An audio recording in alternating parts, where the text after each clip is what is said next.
একাদশীর আগের দিন অর্থাৎ দশমীর দিন মাছ মাংস বা আমিষ গ্রহণ করে কি একাদশী ব্রত পালন করা যাবে? যদি ভুলে আমিষ গ্রহণ করে ফেলি তাহলে পরদিন কি একাদশী ব্রত পালন করতে পারবো? হরে কৃষ্ণ। একাদশী ব্রত যা স্বয়ং ভগবান থেকে সৃষ্টি হয়েছে। প্রতি মাসে কৃষ্ণপক্ষ এবং শুক্লপক্ষ এই দুটি পক্ষে আমরা দুইটি একাদশী ব্রত পালন করে থাকি। সনাতন শাস্ত্রে একাদশী ব্রত পালনের জন্য বিভিন্ন বিধি নিয়ম আরোপ করা হয়েছে। একাদশী ব্রত পালনের বিভিন্ন স্তর রয়েছে। আমরা কয়েকভাবে একাদশী ব্রত পালন করতে পারি। প্রথমত হচ্ছে কঠোরভাবে ব্রত পালন। তো কঠোরভাবে ব্রত পালন কি? কঠোরভাবে ব্রত পালন হচ্ছে একাদশীর আগের দিন অর্থাৎ দশমীর দিন একাহার বা একবার ভোজন করবে, একাদশীর দিন সম্পূর্ণ নির্জলা উপবাস পালন এবং দ্বাদশীর দিনও একবার কিংবা একাহার ভোজন করতে হবে। এইভাবে কঠোরভাবে একাদশী ব্রত পালন করা যায়। এবং পরের স্তর হচ্ছে ফল জল গ্রহণ করে একাদশী ব্রত পালন করা, অর্থাৎ একাদশীর দিন ফল জল গ্রহণ করেও একাদশী ব্রত পালন করা যায়। এবং সর্বশেষ হচ্ছে অনুকল্প প্রসাদ গ্রহণ করে একাদশী ব্রত পালন করা। কলিযুগে জীবগণ অন্নগত প্রাণ হওয়ার কারণে আমরা অনেকেই আছি যারা সম্পূর্ণ নির্জলা একাদশী ব্রত পালন করতে পারি না বা ফল জল গ্রহণ করে একাদশী ব্রত করতে পারি না। সেই ক্ষেত্রে অনুকল্প প্রসাদ যেমন সাবু, ফল, জল, সবজি, খাঁটি দই, ছানা ইত্যাদি গ্রহণ করে একাদশী ব্রত পালন করতে পারি। একাদশীর দিন পঞ্চরবি শস্য বর্জন করতে হবে, কেননা পঞ্চরবি শস্যর মধ্যে বিভিন্ন রকমের পাপ লুকায়িত থাকে।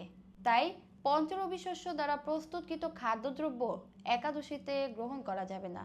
তো পঞ্চরবি শস্য কি? পঞ্চরবি শস্য হচ্ছে চাল, ডাল, গম, ভুট্টা, সরিষা। এই চাল, ডাল, গম, ভুট্টা, সরিষা দ্বারা প্রস্তুতকৃত খাদ্যদ্রব্যতেই একাদশীতে বিভিন্ন ধরনের পাপ লুকায়িত থাকে। স্কন্দ পুরাণ, কুর্ম পুরাণ, মৎস্য পুরাণ এবং হরিভক্তি বিলাস সহ বিভিন্ন শাস্ত্রে বলা হয়েছে যে কাঁসার পাত্রে ভোজন, মাংস, মুসুর ডাল আদি আমিষ ভোজন, দুতকিরা, ব্যায়াম, মিথ্যাচার, মৈথুন ইত্যাদি একাদশীতে বর্জনীয়। দশমী এবং দ্বাদশীতেও বর্জন করতে হবে।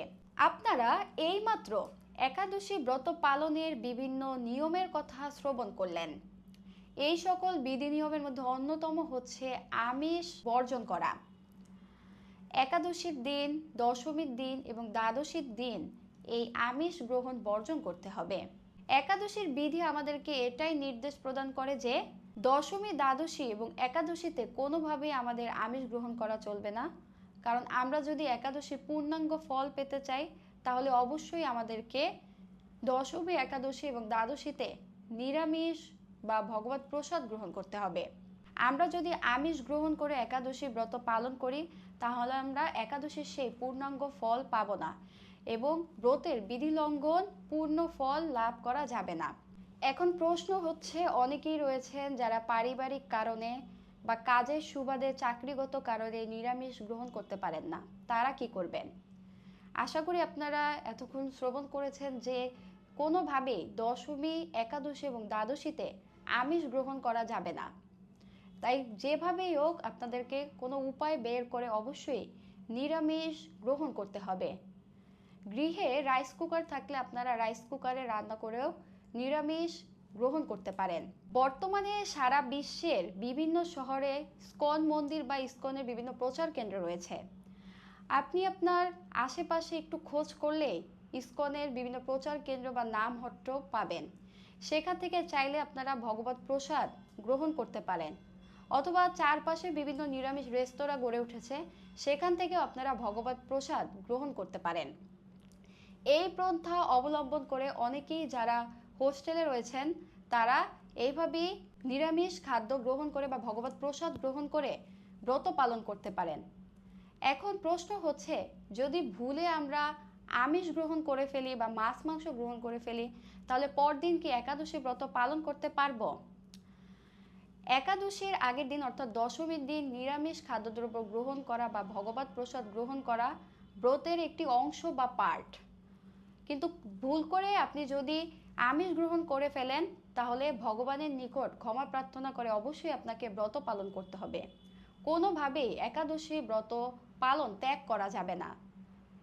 শাস্ত্রে বলা হয়েছে যে একাদশী ব্রত পালন না করলে আমাদের অনেক পাপ গ্রহণ করতে হয়।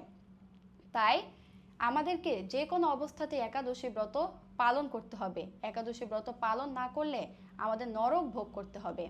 সুপ্রিয় ভক্তবৃন্দ, আশা করি আপনারা এতক্ষণ মনোযোগ সহকারে কথাগুলো শ্রবণ করেছেন। আপনারা সকলেই একাদশীর সকল বিধি নিয়ম অনুসরণ করে একাদশী ব্রত পালন করুন। যদি কোনো প্রশ্ন থাকে আমাদেরকে জানাতে পারেন। সকলে ভালো থাকুন, সুস্থ থাকুন। হরে কৃষ্ণ।